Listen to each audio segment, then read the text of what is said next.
Welcome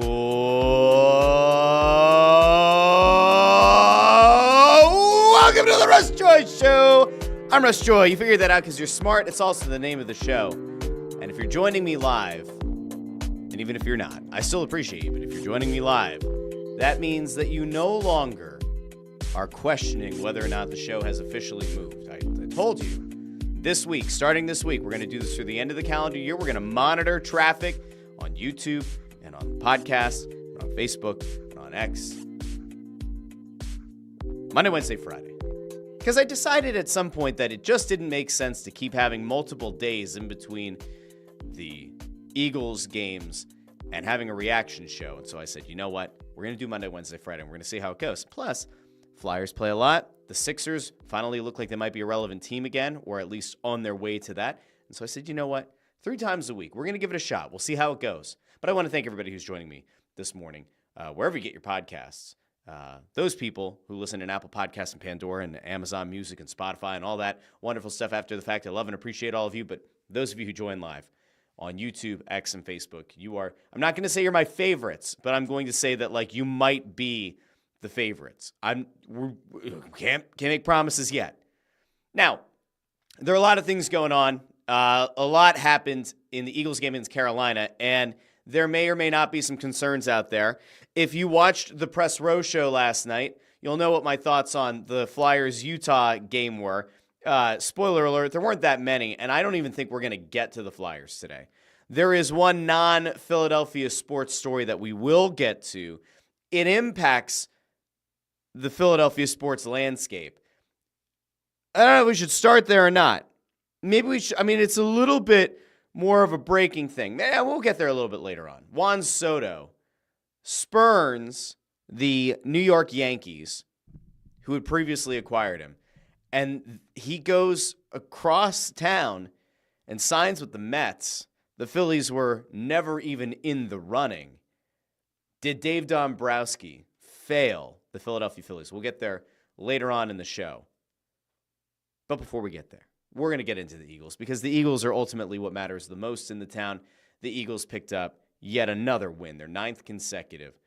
They look very well on their way to a strong postseason showing, and we can say the postseason because they officially clinched their spot in the playoffs with a win over the Panthers, and it was a game that brought plenty of concern back to the surface.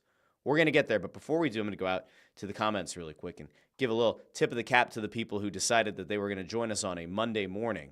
Not a Tuesday. There will be no Tuesday show. Monday, Wednesday, Friday. 3 times a week.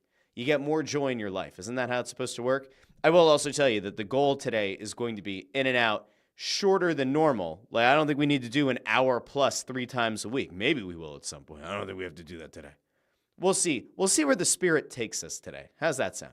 Andrew Fawcett with a good morning. Chris Freed says, with you going 3 days a week, you need to upgrade the jingle, my man. Chris, we're going to get there. All right, start to invest in the music. I'm also like going through the reinvesting in equipment thing again. I miss having my wide shot with all of the bobbleheads, so I'm working on that as well. We're going to get this thing back up to snuff. I saw Ford has a bunch of stuff about the Eagles. We're going to get to some of Ford's observations as well.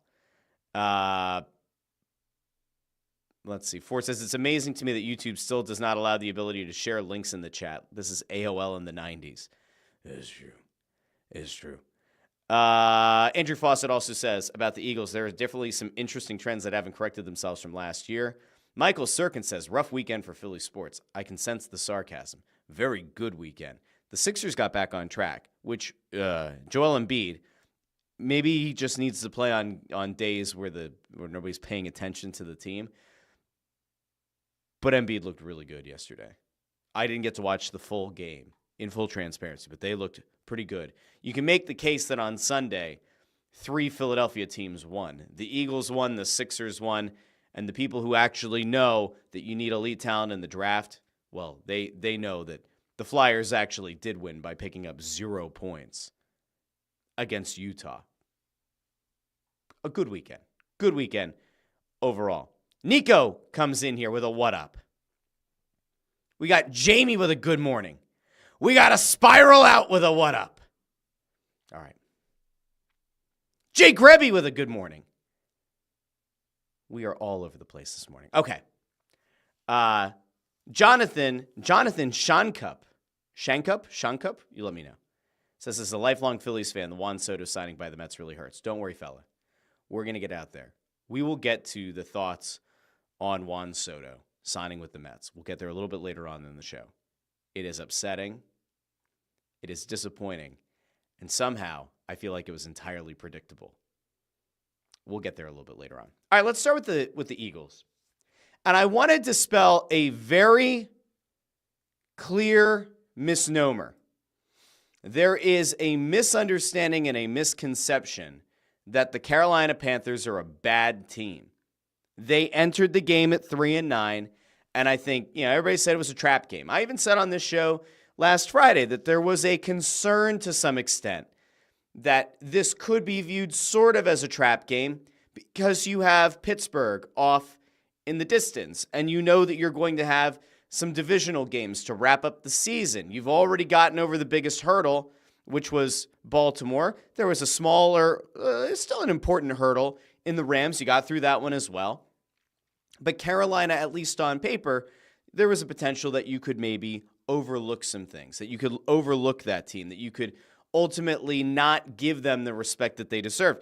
And Bryce Young, we broke down the stats on Friday. Bryce Young, since being reinserted into the lineup, has been significantly better, has looked much more like the guy Carolina thought they were drafting, more so than the guy who started this season and looked absolutely lost, dazed, and confused. That Carolina team is better than the record indicates. And I talked to a few people yesterday who were at the Flyers game who maybe didn't get to watch every snap. And they were like, did it really look, was it really as close as it looked? And I said, well, it was. And in fact, had it not been for Leggett dropping that ball with 30-odd seconds left in the fourth quarter, that could have been a loss. It ends up being a little bit lucky. He sort of traps the ball, moves around a little bit. You're going to call that an incompletion. The far side ref was ready to call it him down, I believe, at the 1. And the near side ref is the one who ended up overruling it, saw the bobble of the ball. But you were very close to being in a nasty, nasty situation if you were the Philadelphia Eagles. You were very close to blowing a game that you absolutely could not lose. And especially coming off the win over the Ravens, the last thing you could afford to do is follow that up with a stinker.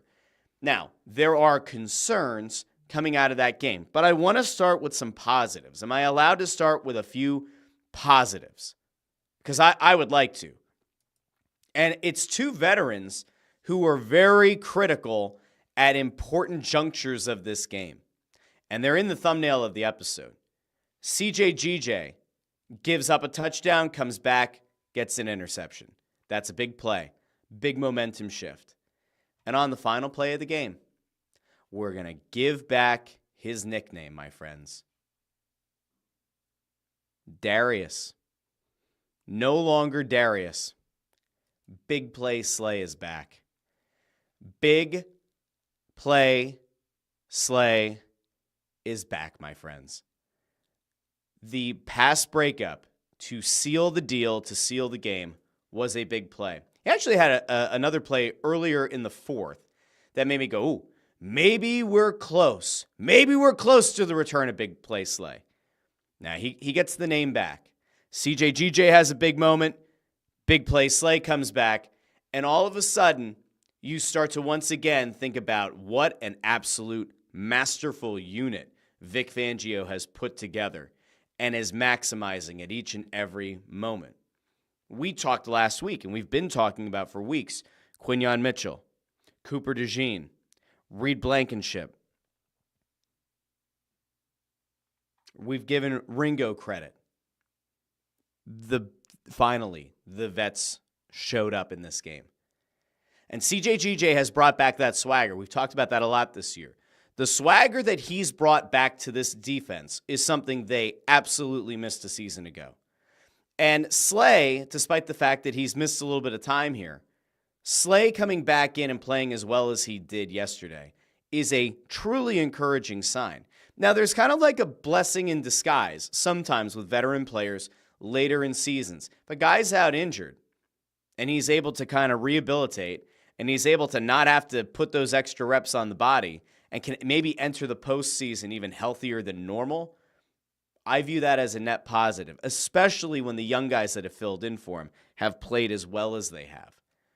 So like you think about when you get to the playoffs, right? If you lose a veteran player on defense, it's always, well, all right, next man up. But as we've said a lot of times with defensive backs, you don't expect young guys to be able to step up, and you certainly don't expect them to get meaningful minutes in games that kind of help them build the confidence. That's kind of to the contrary this year with the Eagles. We know that the young guys are able to step up and play significant minutes and play significant roles. That, my friends, is actually a very big positive. So when you have those guys playing well, and then you add CJGJ and Slay back into the mix, and they both look good, you're at a different level. Now, I pointed out before, CJGJ gave up a touchdown. I believe CJGJ was the one who got burned on the Leggett one that the ball hit the ground. But after the first blown play where they gave up the touchdown, him to come back out on that next possession and get that interception on the overthrown ball, that is the kind of moment that the Eagles need. I think I said this last week. It might have been last Tuesday. The thing that's going to take this from being a very good defense to a great one, or from a great one to like the best in football, is they need to start winning the turnover battle. Now, Jalen Hurts has done a very good job in recent weeks of not turning the ball over. But you need the defense to make big plays in big moments. You ultimately need to record takeaways. Punch the ball out, get a pick, get a massive sack, knock a team, further out of field goal range, get those momentum plays. This defense has been really good at it. That CJGJ pick was certainly one of them. So those are positives. And Zack Baun looks like an absolute monster. Like that, no one saw this coming. No one saw Zack Baun coming. I do not remember a single person in the offseason who said, wait for the Zack Baun season. Wait until he gets the opportunity. Here are some stats from Sunday on Zack Baun. He had 11 tackles. 11. He had a sack. He had 3 tackles for a loss. And he had 2 hits on the quarterback. I'm going to say those again because they're astounding. I'm going to go in reverse order. 2 QB hits, 3 tackles for a loss, 1 sack, 11 tackles. The man is an absolute beast. And we were questioning going into the season, could the Eagles linebacking core that has often been overlooked, has been undervalued by this GM, could they put it together? They have. Zack Baun is a big part of that. Nakobe Dean has played well this season. Now, I found a tweet here from Brandon Lee Gouton about Zack Baun as a Saint versus Zack Baun as an Eagle, and we're going to throw to it really quick. I want to give credit where credit is due because that's important. Uh-oh, there we go. My computer just froze up. We can't have that today. We can't have that. So Brandon Lee Gouton puts out the following tweet, and we're going to do a stat comparison here. Zack Baun in 62 games with the Saints, 88 total tackles, 6 tackles for a loss, 8 QB hits, 1 interception, 2 sacks, 2 pass defense, 0 forced fumbles. Compare that to with the Eagles.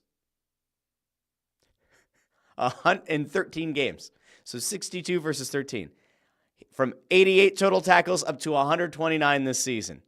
From 6 tackles for a loss up to 9. From 8 QB hits up to 5. All right, so it's a little bit of a drop. Again, 62 versus 13 games. The interceptions are the same. He has an extra 1.5 sacks. And he has 4 additional forced fumbles. Listen, sometimes guys just need a change of scenery. Sometimes guys need an increased role. Sometimes guys just need a coordinator to believe in them. Those numbers are absolutely astounding. Legitimately astounding. Now, is it a case where Vic Fangio just knows how to use Zack Baun better? Maybe. Again, you can't overstate or overvalue the importance of a new coordinator, especially one that is as well respected across the league as Vic Fangio. I mean, if you start to, let's take a second here. If you take a second to think about the young guys on the team that have all taken steps, the young guys like the Quinyon Mitchells and the Cooper DeJeans who are producing at a way higher than expected level as rookies, that's one piece. Reed Blankenship's continued ascension, that's another piece. Jalen Carter and Jordan Davis and Milton Williams being absolutely stout up the middle, that's another part of it. And then you think about Zack, Baun, Nakobe Dean, Nolan Smith have all taken massive steps. That, in large part, is your defensive coordinator. That's also position coaches, but that's your defensive coordinator, maximizing the talent that he's been given. That's huge. Now, we do have to get into some of the negatives really quick, because there were a couple of negatives that came out, and there have become talking points that I'm sure are going to be something that Sports Talk Radio today, if they haven't already started running with it, I'm sure that they will soon. But I do want to try to get out to some of the comments here before we go. Negadelphia here, which we're not going to do a lot, but there were some concerns. Ford noting that the Chiefs, once again, get by. They got by the Chargers, 2-point win. There's somebody on the Snow the Goalie panel who said that the Chiefs aren't going to make the Super Bowl, and I told him he's nuts. Now, I would never tell you that it was Anthony Sanfilippo. It was Anthony Sanfilippo said that the Chiefs aren't going to make the Super Bowl. I think he's insane. But this is what it is. Let's see. I saw some other Eagles stuff here, and now they're here we go. Jamie said, CJGJ played through multiple injuries too. He was key yesterday. Came out of the game. I think he was in the tent. They put him in the blue tent. He came out and he recorded an interception. That was great. Ford notes that Slay also had a holding call down the stretch, but it was a BS call. Let's see. We just lost something here. All right, there we go. People are arguing about the Flyers in the comments. Why are we arguing about the Flyers, guys? Why are we doing that today? There's no point. What are we getting so worked up about? We'll go to Ford. Ford has spammed the comments with his same comment here a few times. So we'll go to Ford, who can then just shut the front door. Says multiple problems with the last drive. Hurts delay of game killed them. Hurts slid for a loss of 8. Dumb. Play calling should have kept running the ball, not passing when you had momentum. Okay.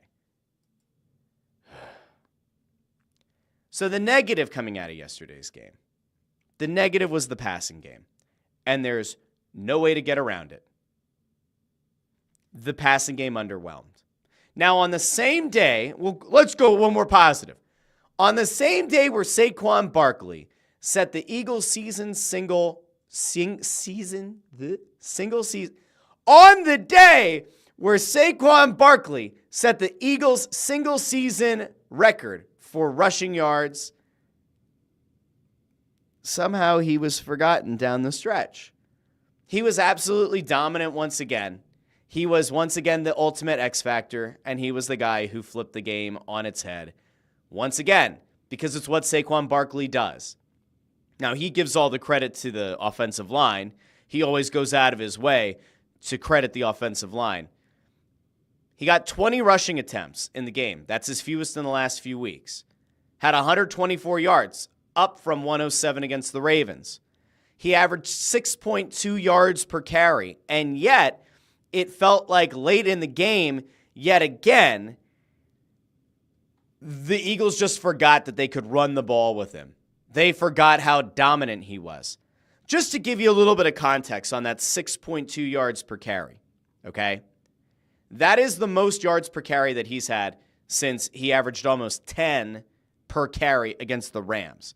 In his last, 7 games, 6.2 yards per carry is the second highest yards per carry that he's had in the last 7 games. And yet again, for whatever reason, this Eagles coaching staff just totally forgot that he existed. He blew open a bunch of big rushes. And then at the end of the game, they just went back to the passing game. The passing game looked out of sync all day. And where it really becomes a concern is that you can look at it and say, hey, Jalen Hurts, earlier in the season, when you were really concerned with him, the reason that you were so concerned was because of the turnover issues. He once again did not turn the ball over. He had no interceptions in the game. Threw for 2 touchdowns. Had a 66.7% completion percentage. But he only put the ball through the air. He only got 108 yards through the air, which is even down from last week where he only had 118. Now, you can look at that and say, is that on the quarterback? Is that on the play calling? Is that on the execution? Is that on the routes that are being run by the receivers?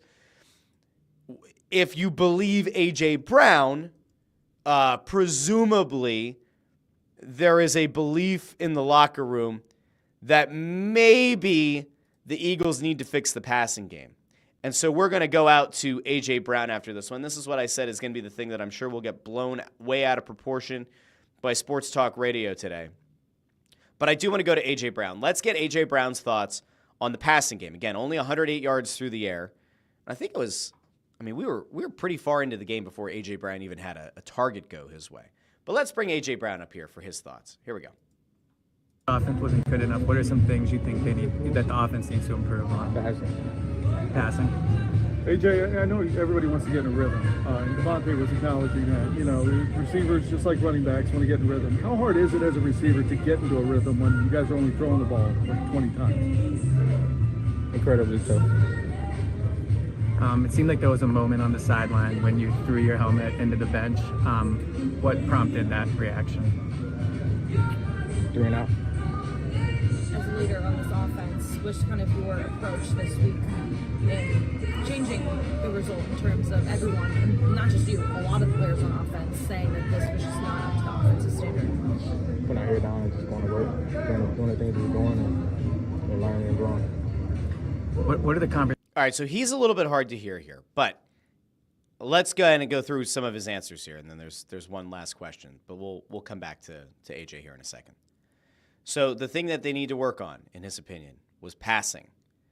When asked about whether or not it's hard to get into a rhythm, because Devontae Smith had also mentioned in his availability that it's hard to get into a rhythm, and just like a running back, as a receiver, it's good for you to get into some kind of a rhythm. A.J. Brown corroborated that yes, it's hard to get into a rhythm. It's asked about, is it hard to get into that rhythm when you only throw the ball 20 times? He says yes.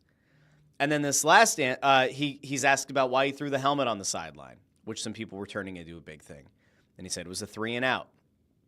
The last answer that he gave, we'll go back to here. We'll scrub back, and then we'll pull up the last one as well. Here we go. This was just not up to the offensive standard. Putting our head down and just going to work, doing the things we're doing and learning and growing. So he gave kind of like the canned response here about like you have to put your head down, go to work, do the things that you're supposed to do. Okay, last question. What are the conversations like with Jalen during a game like this, where maybe the passing game isn't everything you want it to be? Not too much conversation, honestly. I don't know. So there are people who have tried to blow the passing line out of the water, like they are out of proportion, where they're making it sound like A.J. Brown was taking a direct shot at the coach. Was taking a direct shot at the quarterback. Now, I think there's a little bit more in the system, but I do want to show you this. This is the play that it seems like people got really upset about, and it was at the end of the first half. And as you can see, A.J. Brown doesn't have a single guy within 5-6 yards of him, right? There's a pick play happening down here. Let's see, will my mouse show up if I click over here? Oh, there we go. Kind of looks like a pick here.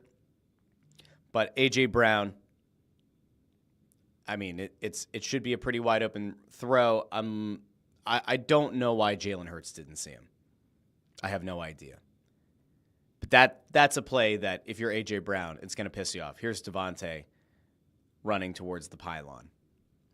Now, if you're A.J. Brown, do you have the right to be pissed off after that? Probably. That's just you're frustrated with your quarterback in the moment. Now, there were other things that came out of yesterday that had people starting to worry. Now, again, I don't like to blow things out of proportion, but we do have to kind of remember that last year, things started to fall apart, and it felt like there were some moments last year where there was a bit of frustration between the receivers and the quarterback. And then it seemed like between the quarterback and the coach, right? It was sort of all over the place. I want to go to Jalen Hurts because Jalen Hurts was asked about the passing game, and he was asked about trying to get A.J. Brown and Devontae Smith involved early in the game. And Jalen, I think, usually takes a lot of responsibility, and sometimes it's a canned response, but it feels like he throws it on himself. But this was a little bit different because this didn't totally sound like he was saying that he was fully to blame for it. Let's hear what Jalen Hurts had to say about getting Devontae and A.J. Brown involved in the game. Jalen, you guys have a lot of talented players on offense, Devontae, AJ, Saquon. As a quarterback in a game like this, how do you manage making sure AJ feels like he's getting enough, Devontae, and obviously I play my role in it and how we execute, but ultimately it's about what position we put ourselves in. It's not my choice. What did you make of the pass? What does that mean? Let's hear that one back. Run that one back. The end of the quote is the thing that really kind of makes the ears perk up a little bit. At the end there. I play my role in it and how we execute, but ultimately it's about what position we put ourselves in. It's not my choice. It's not my choice. Okay, what is not his choice? That to me is the thing that's worth asking today. So all the sports talk radio people who are going to focus in on A.J. Brown, and I'm sure that there are going to be a bunch of, outrage merchants who are going to go on the air and they're going to try to turn this into A.J. Brown versus Jalen Hurts.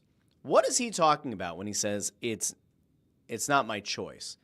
That to me says I'm not the one who's calling all the plays. Sure, he audibles, but he's not the one calling the plays. Now, does he feel like it was too much of a helter-skelter game? I mean, if you look at possession in the first half, the Eagles had, I think, eight or so minutes fewer possession than Carolina did, which is far from ideal. But what exactly is he talking about, and who is it on? We have a real issue here in that there are games where Jalen Hurts looks like an absolute stud, and he gets in rhythm. His receivers get in rhythm. They were missing Dallas Goedert, who goes on IR, could potentially be back by the end of the regular season. But Calcaterra was in. Calcaterra had a couple of big catches, had some big plays. But, I can't imagine that this was all because Dallas Goedert was out of the lineup. It's back-to-back weeks where Jalen Hurts doesn't even get to 120 yards through the air. Now, again, you have this balancing act, right? Because Barkley is so dominant, and Barkley can get you so many of the big plays that you need, that it takes a lot of the pressure off the passing game. But Hurts wasn't the most accurate. I know I said he was like a 66.7% completion percentage, which on paper looks really nice. But there were some moments that, he missed, what's his nuts? Johnny Wilson over the middle. Johnny Wilson's a huge target. He overthrew him. There were some other missed reads. We took a look at the screenshot of A.J. Brown wide open going across the middle into the end zone. That's disappointing. Do I think that it's a massive concern coming out of Sunday? No. Do I think that it could become problematic? I do. I actually think that there's a bigger thing. If you really want to get upset about the passing game and you really want to get yourself upset about could there be beef between the receivers and the quarterback, which you certainly hope won't be the case, the thing that is still a concern is the Eagles in the first quarter. Because that to me is the thing that you have not been able to fix. And that to me is the thing that will kill you in the postseason, without a doubt. I believe they said on the telecast, the Eagles have here we go. I found a Jimmy Kempski thing that actually does confirm what I was about to say number-wise. The Eagles this year have scored 17 points in the first quarter. That's it. 17. They've been outscored 59-17 in the first quarter of games this year. Jimmy Kempski here has the full breakdown. So you go week by week. Lost the first quarter 6-0. 0-0. 3-0. 14-0. 0-0. 7-0. Then they had a 2-week span where they scored a touchdown, back-to-back weeks. Had a 7-0 lead, a 7-3 lead. Then losing 7-0. The following week, they got a field goal. Jake Elliott remembered how to kick that week. But they were losing 7-3 after one. Last week against Baltimore, 9-0 deficit. Sunday against Carolina, 3-0 deficit. My issue that I have here, and I put this out on Twitter, and I'm going to see if I might start getting to the point where I'm going to start roasting people that say dumb shit on Twitter, because I feel like I'm reaching my limit of what I can handle. But I threw out this idea yesterday that, like, it's almost as if the first quarter is being called by a totally different person than the guy who's calling the plays for the second, third, and fourth quarter. Now, I believe Chris Long has also very much been on this boat all year.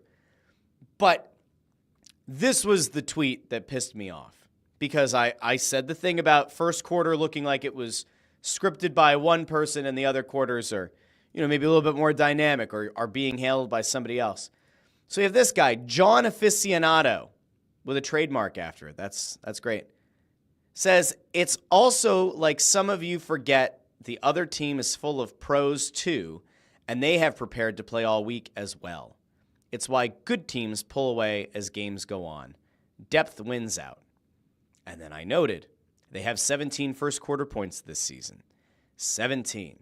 To which this guy responds, is that the only quarter that matters for winning? Do first quarter points count more? Are they not 10-2? It's a 60-minute game. Let more clock go before the hot takes. And I will remind this person, this John Aficionado, who also follows me, it's not a hot take if it's the right take. And if it's a hot take to say that it's absolutely patently absurd that an Eagles team that wants to be a Super Bowl contender should score more than 17 points this far into the season in the first quarter, then okay, I guess I'm nuts. But for the rest of us who live in the real world, I think we're all cognizant of the fact that getting outscored 59-17 is a pretty massive disparity, and that when you get to the postseason, staring down a deficit every first quarter is probably not going to end up very well for you. You need to get an early jump on teams. One could make the argument, if I may be so bold to respond to John Aficionado TM, if I may respond, it might not have been as close of a game on Sunday if your offense looked like it did late in the game in the first quarter, because you probably would have had a lead in the first. And because you're a good second quarter team, you might have been able to put your throat on the Panthers by halftime and effectively ended the game 30 minutes in. Instead of having to hope and pray that something goes your way in the fourth and you have a Leggett trapped ball after he blew the top off your defense with under a minute remaining, maybe instead of having to worry about that, you could just have a fucking lead. Maybe that's crazy. Maybe I'm nuts, but good teams can kind of figure out a way to win. But oftentimes, they like to have a lead, especially early. Great teams don't put themselves in a hole. And they don't put themselves in a hole almost every week. Now, we can look at it and say, Eagles defense might be the best in football. Eagles have the best running back in football. Eagles have arguably the best or one of the best wide receiver duos, have the best offensive line, have a quarterback who's dynamic, who people are still split on. You need to win in every facet of the game. And putting yourself in a hole when you get into the playoffs is not the way to do it. Now, we have brought up clips on this show all season where national pundits have said the first 15 plays are scripted. These are the plays that are supposed to get you the highest likelihood of scoring because you're basing them on what you've seen on film that should be able to attack the opposing defense. And yet, whoever is scripting those plays either isn't watching the film or is just totally removed from reality, because this offense sputters week in and week out in the first quarter. And it's not a small sample size at this point. We're not 3, 4, 6 games into the season. It's a legitimate problem. And you know what? When somebody says, well, aren't they 10-2? And this is now they're 11-2, but as of that tweet, aren't they still 10-2? Yeah. Weren't the Eagles 10-2 last year? Yeah. And what happened? ¿Qué pasó? The wheels fell off. No, I don't think the wheels are going to fall off here because I have significantly more belief in the defense, especially with Vic Fangio at the helm. And I have significantly more faith in Kellen Moore as the offensive coordinator of this team. I don't think it's going to fall apart. And I don't, as I mentioned before, I don't take the A.J. Brown and Devontae Smith also saying that they're not on the same page. I don't take those quotes and say these guys hate the quarterback and the whole thing's about to fall apart. What I will simply point out is if the crux of your argument where you look logic in the face and say, they're 10-2. That's not the thing that you build your case on. It's just patently absurd. Okay? If you want to make a Super Bowl run, you have to put up points in the first quarter and preferably get on the opponent early. Because the longer you allow another team, especially one that's not as good, the way that you allow them to stay in games is by allowing them to get on the board first or to hold you off and give their defense some confidence. Now, again, I think Carolina is a better team than that record indicates. But my biggest takeaway from that game, from a concern perspective, you have to figure out a way to get Saquon Barkley more involved early in games, and you certainly, throughout the game, need to figure out a better way to get this star-studded wide receiving duo in some kind of rhythm. 118 yards last week through the air and 108 this week through the air simply isn't good enough. Were there missed reads? Were there missed throws? There were. Did anybody at any point on Sunday feel like, oh, they're close? No, it felt like Saquon Barkley was going to have to save the day, and it felt like the defense was going to have to make a big stop. Luckily, the ground was the 12th man on defense for the Eagles late in that game. Now we're going to go out to some of the comments here, and then we're going to kind of do a couple of other things. Jamie Royo says, my biggest worry is our passing attack. How is it so bad with our receiving core? Jalen worries me. It's a fair critique, okay? If the big takeaway here as a fan is I'm concerned about Jalen Hurts because of the screenshot that we looked at, or because of the overthrows, or because it seems like he takes a couple of checkdowns when there is a guy, as the play is developing, he maybe is more apt to running and trying to pick up big yardage chunks through by using his legs instead of allowing for the play to develop and drop one over the top to Devontae Smith or A.J. Brown. Some of that's fair. I will point out that part of what made yesterday's game a lot less concerning from my vantage point, at least for the quarterback, is that when you are able to put film out there that shows your burst is back, that your speed is back, that your ability to make big plays with your legs is back, all of a sudden, you need to stack the box. All of a sudden, opposing defenses have to now account for that, which could free up your wideouts as they try to burn the respective corners. Okay? And maybe it takes some extra attention from a safety. So what you ultimately need to do here is put that kind of film out there, put that thought in the back of a defensive coordinator's mind, put that thought in the back of a defense's mind. So again, like, not a perfect game, and I'm not going to stand here, which I am. I'm standing. I'm short, but I'm standing. I'm not going to stand here, and say that Jalen Hurts had a perfect game. He didn't. But when you simply just break down the numbers, he was efficient enough. Again, 66.7% completion percentage, 110.8 passer rating, 2 touchdowns through the air, no interceptions. I don't really know what anybody else wanted from him. I really don't. Went 14 of 21 through the air. It wasn't a perfect game. It was a good enough game.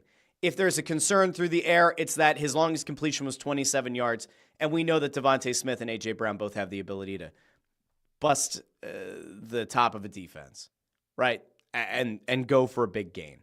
And it didn't happen yesterday. All right, fine. Let's chill. He had 8 rushes for 59 yards, and one of those was like a 35-yard pickup that got you into the red zone. Again, there are things to get upset about. There are weeks to be upset. This isn't one of them. I don't think it is. You could certainly let me know if you think that I'm an idiot and I'm wrong, and I'll bring it up on the show. Andrew Fawcett says Hurts is a scramble first quarterback. He isn't a passer. Ford, in all caps, says Hurts almost cost him the game. Jamie apparently has been listening to Sports Talk Radio this morning. Said, will it be blown out of proportion, the A.J. Brown thing? It already has been this morning. Great. I will not turn on the radio today. I don't listen to a lot of Sports Talk Radio anyway, but I will certainly avoid it like the plague if that's the case. Everybody's just... Controversy creates cash, the old Eric Bischoff principle, but it's at some point, it just gets a little bit old. It does.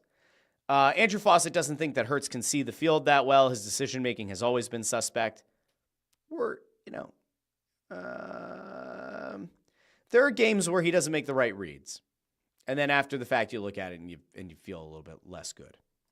Connor Allen says, I am now here for the new schedule. Thank you, Connor. I appreciate you being here. Very much.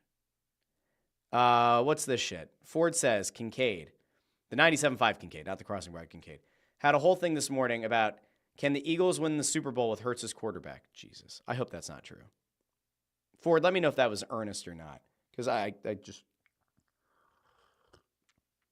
What's the alternative? Kenny Pickett? Is somebody going to actually go to battle for Kenny Pickett? I'm not. Absolutely not. No way. Let's see.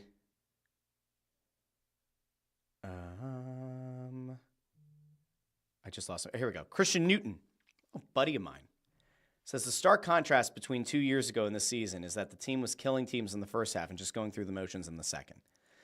Okay, so let's unpack that one a little bit. He's right. He's right that the Eagles got on teams early in games 2 seasons ago.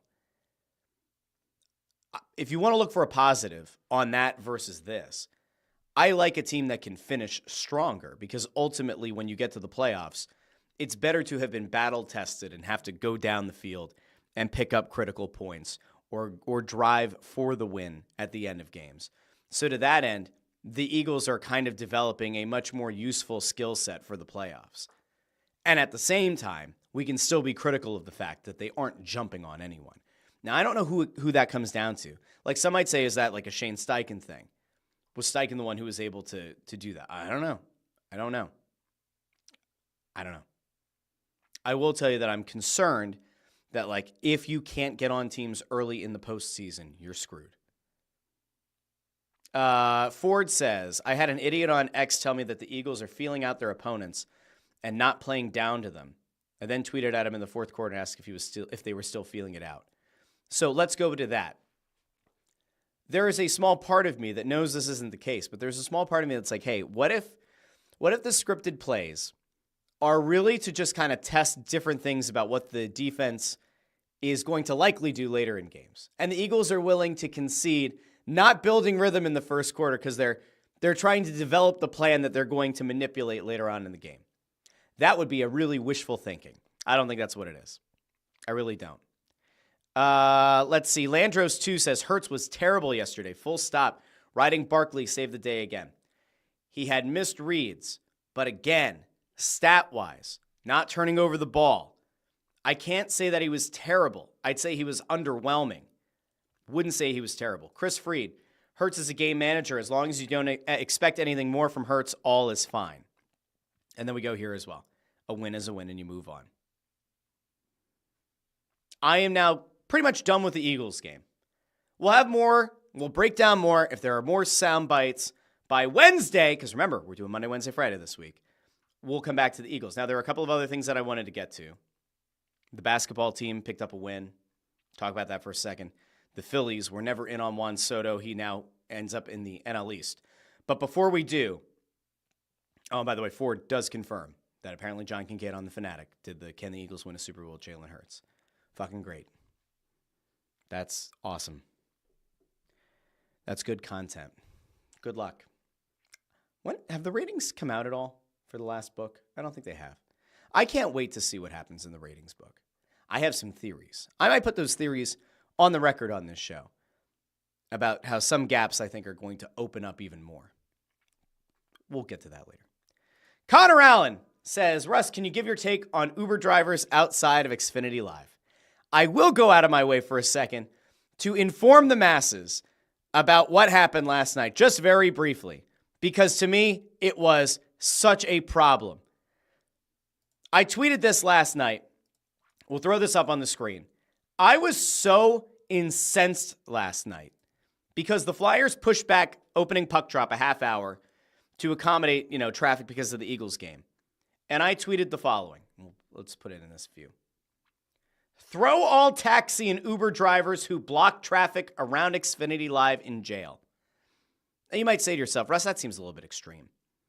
How could you throw them in jail? Russ, don't you know, taxi drivers and Uber drivers, they save the drunk people from driving. Okay, well, to that end, thank you to each and every taxi, Uber, Lyft, and designated driver who got a bunch of Eagles fans home safely from the game without driving under the influence. That's great. But all those people who block 2 full lanes of traffic around Xfinity while they sit waiting for drunk people to come outside, those people can go sit in a jail cell. It is complete and utter bullshit. What are we doing? Now, I could take the police who allow it to happen. I could take them to task, but I won't because I respect the police and I don't want to get myself in trouble. But I will say it's very disappointing. I turned on to Patterson. So, recap. Eagles game's going on. I'm constantly monitoring what the traffic is like getting into the city because I don't want to have to sit in 2 hours of traffic instead of like an hour and a half. Okay. I end up figuring out, I can actually get on the road a little bit later. I can go get a little bit of Christmas shopping done, and then I can end up down in Philly with more than enough time. So my drive-in took about let's say 45 minutes from where it would have been longer. So let's go from King of Prussia into the sports complex. It's about 45 minutes, which is kind of on par. I got to turn on Patterson, and all of a sudden, the right lane that I expect to be Uber, that was packed. But the next one over that I don't expect to be a problem ends up being a big problem. I see a bunch of near accidents, and I get to within probably 2 car lengths of Xfinity Live, and I realize the reason that there's been this big pileup is because a bunch of dipshit drivers, taxi and Uber, 2 I think had actually hit each other, and they were yelling at each other. And then the one was yelling at the other to back up so they could both park in the right lane. I'm thinking to myself, we have this jam, a jam-o as Bob Kelly would say, because the right lane is blocked. And then the second lane over has a couple of Uber and taxi drivers. But I assume that coming around the bend onto whatever street that is between the Link and Wells Fargo Center, I assume that there's probably a ton of traffic. No, once I got around, there was nobody. There was no traffic. So these people, these Uber drivers, Lyft drivers, taxi drivers, taking up 2 lanes of traffic with no one getting in the car. Nobody. I saw a couple of people, pedestrians, walking between rows of parked traffic and getting Ubers behind me in the 3rd lane. But these people were blocking 2 lanes. What are we doing? Now, I did see the idea was there about footbridges, that footbridges would be great up and over. I totally co-sign that. In fact, the next time I see Dan Hilferty, which will probably be Thursday night when we do the Press Row show, I'm going to ask him why no one has thought of footbridges. Or if they have, could they be part of the development? They're going to put all this money into having, housing and more restaurants and shopping, which I think is actually kind of nice.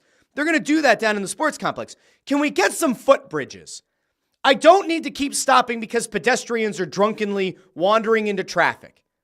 And can we also figure out a way to jettison? Can I catapult? Can I use a trebuchet?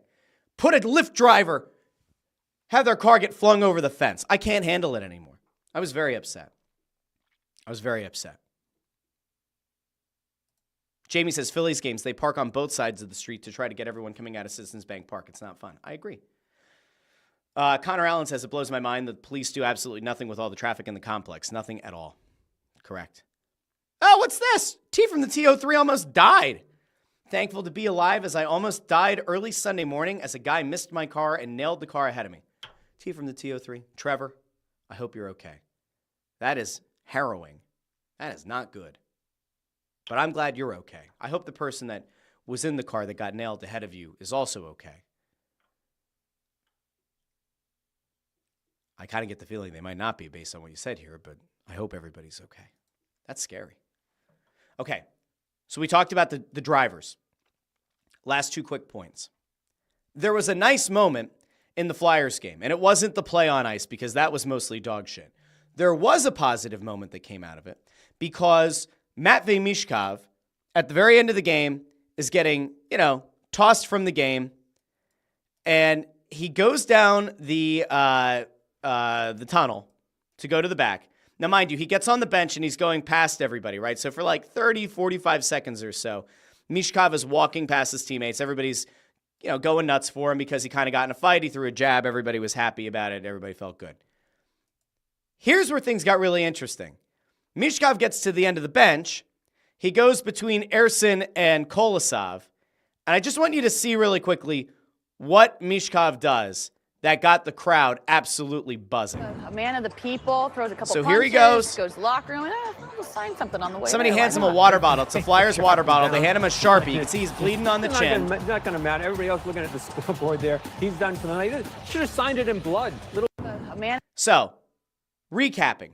Michkov, out of the game, end of the game, going up the tunnel, gets handed a water bottle, gets handed the Sharpie, presumably for a kid. He stops, signs it, goes. Why does it matter?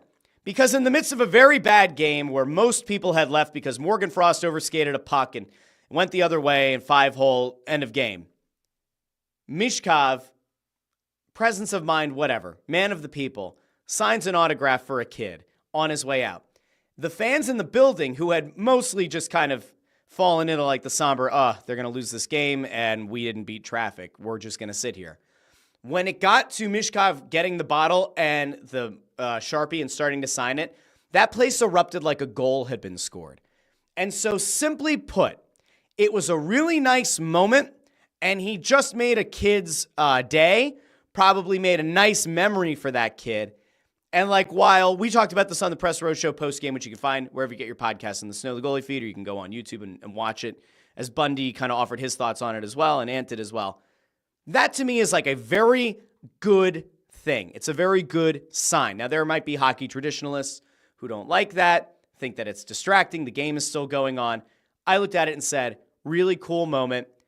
For a 19-year-old, 20 today, happy birthday to Matvei Michkov. That is a cool moment that he gave that kid.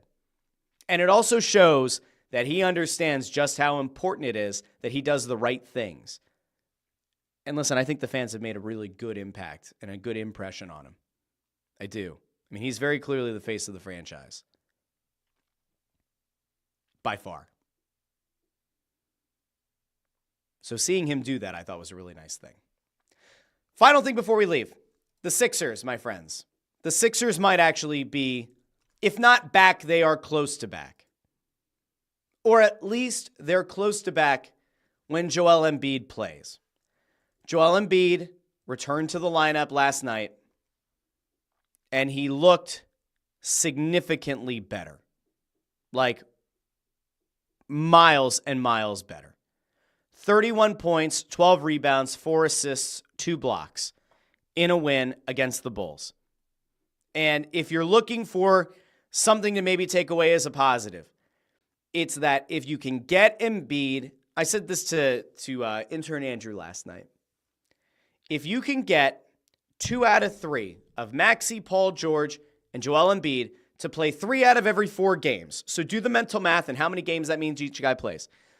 2 out of 3 of those guys, 3 out of every 4 games, they will make the playoffs. They are now 8 games under 500, but they are showing signs of life. And if Embiid is going to look better than the broken down version of him that we saw earlier when he tried his first comeback, they're going to be able to make the playoffs. I don't know what to tell you. They're 12th in the conference right now. They're going to jump the Pistons. They will jump the Bulls. They will certainly get past 1 or 2 of the Pacers, Nets, and Hawks. I am not bullish on this Eastern Conference being some legitimately difficult conference to win. Cleveland somehow is still 21-4. I don't understand that. I can't explain to you why Cleveland is as good as they are. I guess I need to watch more Cavs games. But you got Cleveland, Boston, Orlando, the Knicks, the Heat, the Bucks. Those 6 teams I would expect to make the playoffs. So that means a bunch of teams are going to fight for the bottom 2 spots. I think that a healthy Sixers team is clearly better than the Hawks, the Nets, the Pacers, and the Bulls, and the Pistons. I don't think it's going to be that hard to jump. Now, will they end up with the 8th seed? Maybe. I think that the 6th seed or something around there is still potentially in the mix. I think that Miami will fall out of the top 5. I wouldn't be surprised if Miami's competing for the 7th or 8th seed. Now, that might be viewed as like, oh, you're overvaluing it because they're coming off a win. No. Here's the one thing that we can. This is the last thing. The Sixers have built a team that has players, role players, who have very specific roles. But the roles that they're meant to play are predicated on Tyrese Maxey, Paul George, and Joel Embiid being in the lineup. None of the role players that they've gone out and acquired have the inherent ability to raise their game consistently over an extended period of time. Eric Gordon can't be a 25-point scorer for like 10 or 15 games in a row, right? Kelly Oubre doesn't have another level to go to. Kyle Lowry can't turn back the clock and raise his level to be like an 18-point-per-game scorer for like a 20-game stretch. Andre Drummond cannot replicate the numbers that Joel Embiid can over an extended period of time.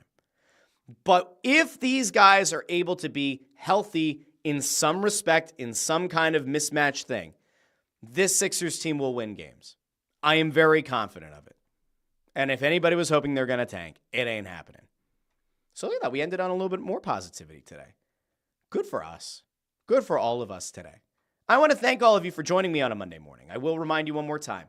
This was actually, I'm looking at the live viewer numbers today across the 2 YouTube channels and across the Facebook and across X. And it's a nice Monday morning audience. The show is Monday, Wednesday, Friday. If you were unaware of this, the drive to 500 subscribers, we are closer than ever. Once the channel, the YouTube channel, the Russ Joy Show YouTube channel hits 500 subscribers, I will randomly select a subscriber to the channel who will win the jersey of their choice worth up to $175. In theory here, I mean, I know Fanatics has a pretty long turnaround time, but in theory, if we hit that 500 here in the next week or so before Chris Mahana Kwanzaa, it is possible that that person could get their winning jersey by the holiday season. So if you haven't done so already, subscribe over on YouTube. And if you're more of a podcast person and you're like, oh, I don't want to see Russ's, 5 head 3 times a week. I like to listen in the podcast feed. Don't worry. Show's available on Apple Podcasts, Spotify, Pandora, Amazon Music, and wherever you get your podcasts. Now, today went a little bit long because we had the Eagles game to break down. Again, the goal here is going to be to do slightly shorter shows if we're going to go 3 times a week. Now, I have a propensity for talking a lot, and I love seeing all the people in the comments, including Nico over here with a little bit of positivity, saying it was great to see Embiid smiling as well. I like the positivity. Oh, shit! I forgot the negative! Oh, no! How did I forget? Because it's not really a Philly thing, but it is. We do have to talk about one more thing. It was this. Not Taiwan Walker wanting to go back to the Mets. But Taiwan, thanks for checking in. All the best to you wherever the hell you end up. Hopefully it's never in a Phillies uniform again. Juan Soto went to the Mets. And now, I have to get out of here. But I have to say really quickly, Juan Soto going to the Mets kind of is what it is. And there's a very interesting clause in the contract that makes me feel a little bit better today than I did last night. But Juan Soto left the Yankees and decided that apparently the Mets are a better choice long-term as a winning team. I don't know if I agree with him, but that's what they're saying. So Juan Soto got a 15-year, $765 million contract.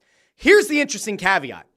He can opt out after 2029. So he can play 5 years under this contract and then opt out and try to renegotiate a new deal with the Mets or go renegotiate somewhere else. But another interesting thing broke overnight. The Mets have the option to invalidate that player opt-out. But if they do that, they have to pay him an extra $5 million per year, which would take his annual salary to $55 million a year, which would take the overall value of the contract from $765 million all the way up to $805 million. Now, you might be saying to yourself, like Nico is here, boo. Or like T from the TO3, Juan Soto, you bum. Here's what I'll say. Good for Juan Soto getting that money. That's absurd. I cannot imagine wanting to pay any human being that amount of money to play a sport or to do anything, quite frankly. That's an absurd amount of money. Am I disappointed that the Phillies weren't even engaged? Yes. And I think we're allowed to have those two things working in tandem. I think you are totally within your right to say, hey, I'm glad the Phillies didn't give this guy potentially over $800 million on a 15-year contract that I think will take him till he's 41 years old. And at the same time, you can also be pissed off that the Phillies weren't involved. And here's what I'll say. Right now, and especially based on recent comments, it sure feels like the Phillies, at least right now, are preparing the fan base for, we're going to run this shit back. We're going to run it back.